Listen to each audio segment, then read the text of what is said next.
रामकृष्ण हरी माऊली. निवृत्तीनाथ दादांच्या आषाढी पायीवारीमध्ये हजारो वारकरी चालत आहेत. त्यापैकी एक आपल्या ताई आहेत, याही वारीमध्ये चालत आहेत. चला जाणून घेऊयात त्यांची मते. ताई, कुठून आलात आपण?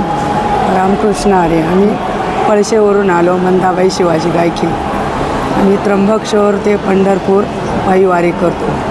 माझ्या वारीला झाली 24 वर्ष. तसं आम्ही कंटिन्यू पायी आहे दरवर्षी.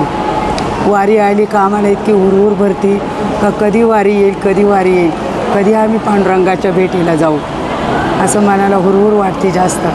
आणि हे वारीचं 1 महिन्याचं आम्हाला 11 महिने पुरवतं का तिथे कसा आनंद भेटलो, वारीत कसं आनंद लुटला हा खूप भेटतो. आम्ही आनंद हा भजनातच लुटितो. आम्हाला असं भजन सोडून अजिबात आवडत नाही चालायला. त्याच्यातच आम्हाला पांडुरंग दिसतो पावलात. किती आपलं शरीर विनशक्ती झालं तरी दादाचा रथ जर दिसला तर आपल्याला एलर्जी वाढती, आपल्याला लगेच ताकद देते त्याच्यापासून. त्याच्यामुळं दादाचाच इतका आनंद आहे का बस, दादाचा रथ पाहिला का असा आनंद होतो मला. ताई, वारी म्हणजे तुम्ही नेमकं काय सांगाल? इतक्या वर्ष तुम्ही 24 वर्षापासून केलं, अगदी संक्षिप्तमध्ये सांगाल. वारकरी संप्रदाय हा सगळ्यात श्रेष्ठच आहे. आमच्या पूर्वीपासून आमचे सासरेसुद्धा वारीच करीत आले. त्याच्यामुळं आम्हाला कोणताच असा मार्ग आवडले नाही. हा वारकरी संप्रदायच आम्हाला पहिल्यापासून त्याच्यातच आमचं आनंद लुटितो आम्ही वारकरी संप्रदायाचा.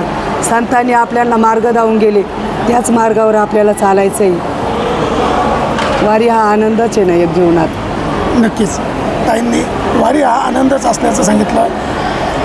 एक महिन्याची वारी त्यांना वर्षभर आनंददायी ठरती आणि निश्चितच त्यांनी आत्तापर्यंत त्यासाठी 24 वर्ष वाऱ्या केल्या आहेत. यापुढेही त्या करत राहील. रामकृष्ण हरी.